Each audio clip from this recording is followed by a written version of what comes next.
Hello, welcome back to the channel. Today's video is all about EMP protection and Faraday boxes. Let's check it out.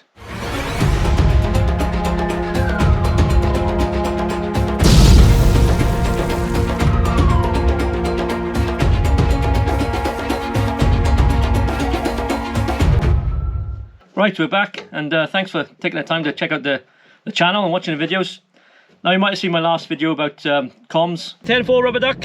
I got the smokies on my tail coming in hot. Walkie-talkies, CB radios, all that good stuff. Here's the link. Now, I had a few questions after releasing the video on how to protect your communications or your electronic devices during EMP. EMP? Electromagnetic pulse? So I thought I'd take the opportunity and quickly show you a video on how I protect my comms or communications using a ammo box as a makeshift Faraday box. So let's get into it. Now, an EMP can be released with a high altitude nuclear explosion, causing major disruption and damage to electrical grids and electrical devices. So putting electronics in a makeshift Faraday box is a good way of protection against such an event. Now, another thing which can damage electronic devices and electronic grid is a solar flare. Slightly different from an EMP, but yeah, that can also damage electrical equipment. Now, both a solar flare and an EMP are both highly unlikely to struck you at any one time, but not impossible. Especially in today's climate, the closest we are getting to a World War III event. I think we just started World War III. It's one of them things that could happen, even though it is unlikely. And in my view, it's better just to defend against it. And if it doesn't happen, you've just got a good storage box which keeps all your electronic equipment well protected. Now, there are a lot of prepper channels out there pushing the fear, World War III and World War III is coming! All the doom and gloom. We're doomed, I'm telling you, we're doomed! Well, that's fair enough, yes. Stuff is going on, isn't it? But it's not going to get you anywhere just talking about it. Let's do something about it. You can say that again, pal. So here at the bug out, we're not going to push all that. We're just aiming to provide proactive, practical prepping solutions. Try saying that when you're smashed. Right, you've got all your communications sorted, you've got all the electronics you want. How do you protect them against an EMP? Well, this is what a Faraday cage or Faraday box is. It's basically a metal container or some sort of container that will shield your devices from electromagnetic pulse. So it doesn't have to be a metal container, it can be a wooden box, but you will have to protect it with some sort of aluminium foil. But the easiest solution is some sort of ammo box or a metal container. And not just any old metal container, you want a metal container that seals. So this is why these ammo boxes are very good. They're well sealed and tough. But with the ammo boxes, as good as they are, you still need to do a couple of modifications to them to make them suitable for a Faraday's box or Faraday's cage to protect your comms equipment or your electronic devices. So that's what we're going to do in this video. Take this ammo box, run through what I do to make this into what I like to call an EMP protective unit, or a Faraday box, isn't it? Right, so stick around for that. Right, so here we have a ammo box. Just open it up first.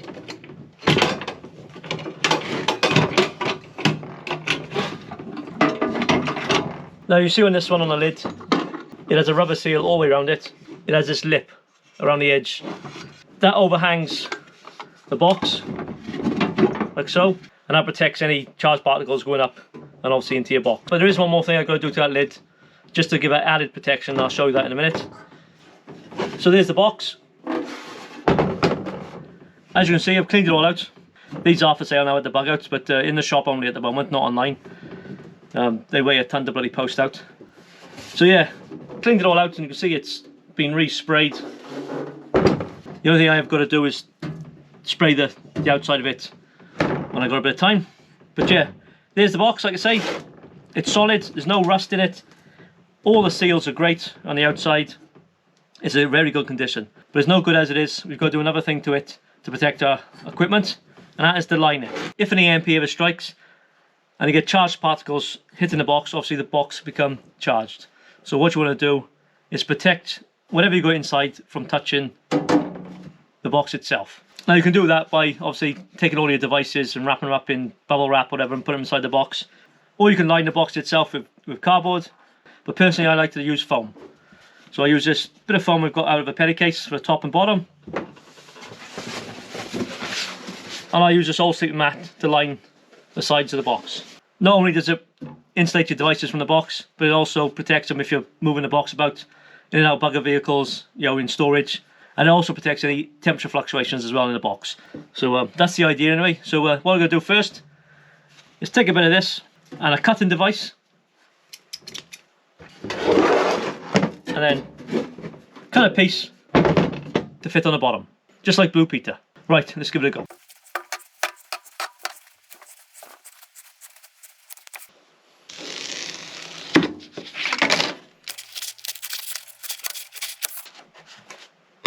Right, so that's all the cutting done. So basically I've got 6 pieces of foam. I've got 2 pieces like this. They'll go on the side of the box. 1, 2. Then 2 small pieces for the end.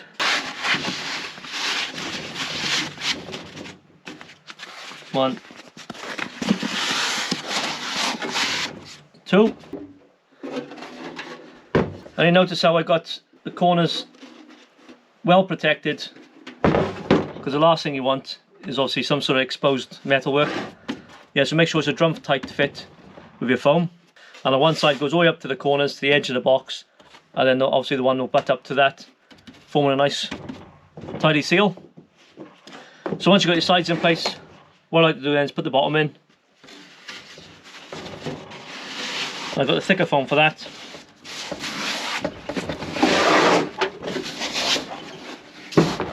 And that is a nice snug fit. I've had to push all the edges down. That piece of foam is slightly bigger than what it needs to be, just so I can squeeze it right down and make sure there's no gaps. And then this piece in will go on the top once all my electronics are in there. Now, like I said before, you don't have to use foam. You can line the inside of the box with anything, as long as it's a non-conductive material. So now it's got that lined. The next thing I'm going to do is put my devices in there. Now I'm not going to just plonk these in, which you can do obviously. What I'm going to do, because these are for long-term storage, I'm going to break these down, take the batteries out. I've already pre-charged the batteries, put them in a Mylar bag with silica gel, label them up, and then put them inside the container. Now you don't need to do that, but because these are for long-term storage, the Mylar bag will obviously give it a little bit more protection as well. It will be sealed up, no moisture can get in there. I know then the devices and the gear in there is safe to be left for storage for X amount of years. But I will be putting other stuff as well on the top, everyday items which I keep in the boxes. So just seal a few devices up in the Mylar bags, put them in there, and then show you what else I put in the box. And then the last thing is just a slight modification for the lid before job is done. So let's get to it. Right, so here we are. We've got the Mylar bags. We've got our hair straighteners, silica gels, and we've got our devices we want to protect. Like I said before, I've already pre-charged the batteries, but I'll take them off for storage. So what I'm going to do, I'm going to put a complete unit in one bag. So we're going to start off with the brand new Retrievus 685 ham radio, and I'll put the whole shebang in there, including the manual. So that will go in the radio unit, the pre-charged battery, the antenna, charger leads and accessory packs, and the charger base unit. So yeah, that's all in there. What I'll do now is just seal it along there about 3/4 of the way.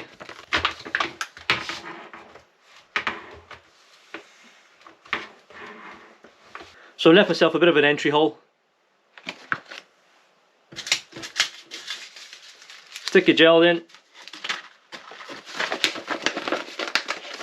I just push out excess air and then seal up.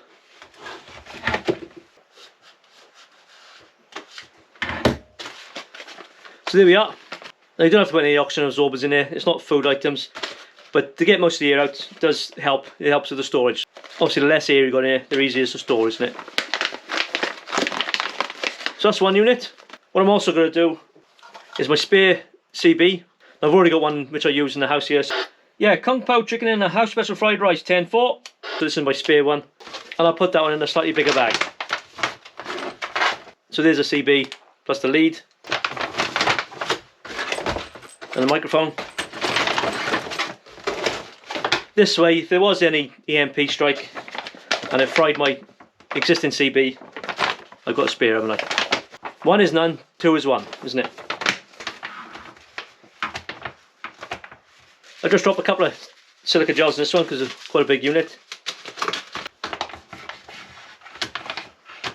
So there's the CB all protected. So other things I'm going to do are battery banks. I'm going to do this dual set of Retrievus RT24s. They'll go in the bag. I've got a brand new Bofang. So you pre-charge the batteries. They'll go in the bag. Plus I got a twin set of RT622s.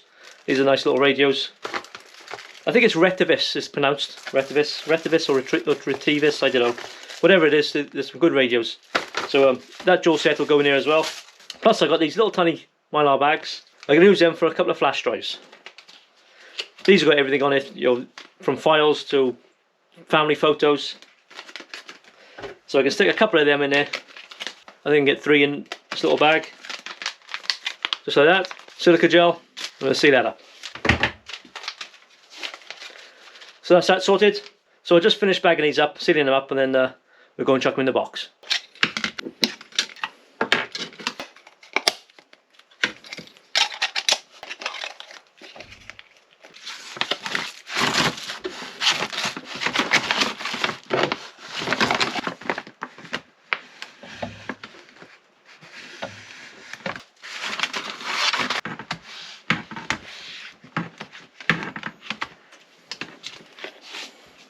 Now when we've got all our goodies sealed in the bags, like I say, you don't have to do this.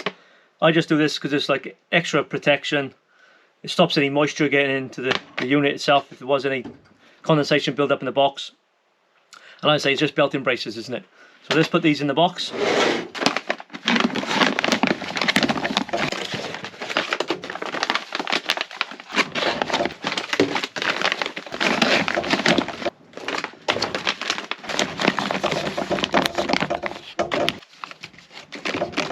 So that's them all in there. Now these devices and walkie-talkies are for long-term storage, but I do also put my day-to-day ones as well. The little radios, walkie-talkies.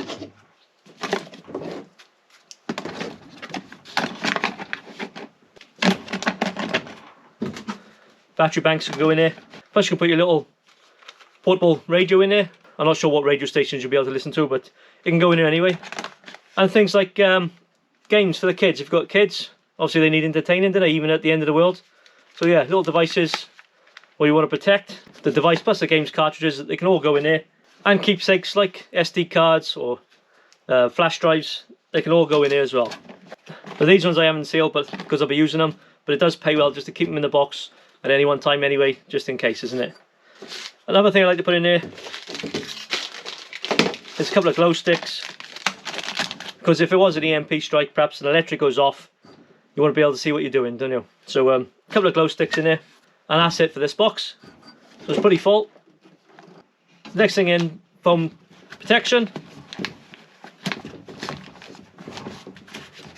Just like so.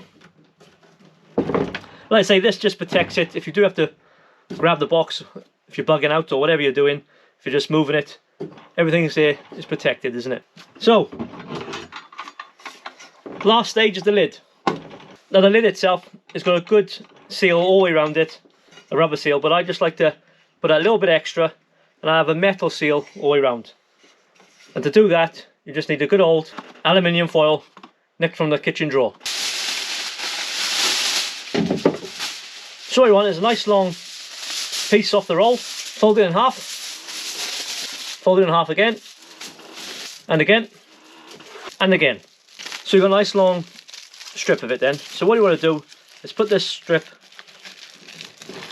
just along the top of the box. Form it around the corners.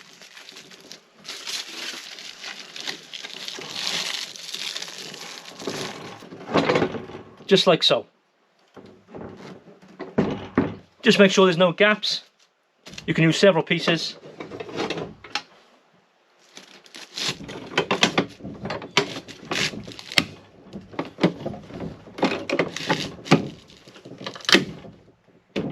Just like that. And you have a good seal all the way around. Yeah, I've seen videos where they put metal tape, sticky tape all the way around. That's only any good if you're not going to go into the box. But if you're going into the box on a regular basis, you want to be able to get the lid off and on without disrupting the tape, isn't it? So that's a good way of sealing the top of the box or the underside of the lid.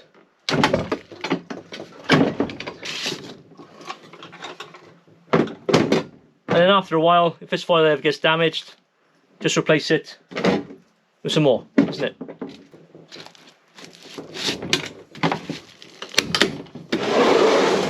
So there they are, there's that box ready to go on the shelves. You can put, like I say, any electronic devices in the Faraday box, or the EMP protective unit I like to call it, and you get different size boxes. But don't worry, don't panic if you haven't got ammunition boxes. Like I say, you can use any box as long as it's foil lined. So you can use a timber box like this, get your foil, stick it on the inside of the lid, on the walls, on the bottom. I would do a few layers. Then I put a cardboard box inside that, or your foam, just to protect the foil. You can foil the outside of the box, but again, you will have to protect the foil because it easily rips, doesn't it? So best bet, I think, is a good metal box, like an ammunition box, or any metal box will do. Line the inside, protect the stuff that's in it, and then it's a good all-round protective system then, isn't it? So there we are, guys, here's a video just showing how I store my radio equipment and electronic devices long term and protect them against any EMP threat. So hope you enjoyed the video. If you haven't done so already, please think about liking and subscribing, hit the thumbs up and share the video as much as you can. And if you want to see any more videos, check that one out and that one, and I'll catch you next time. All the best.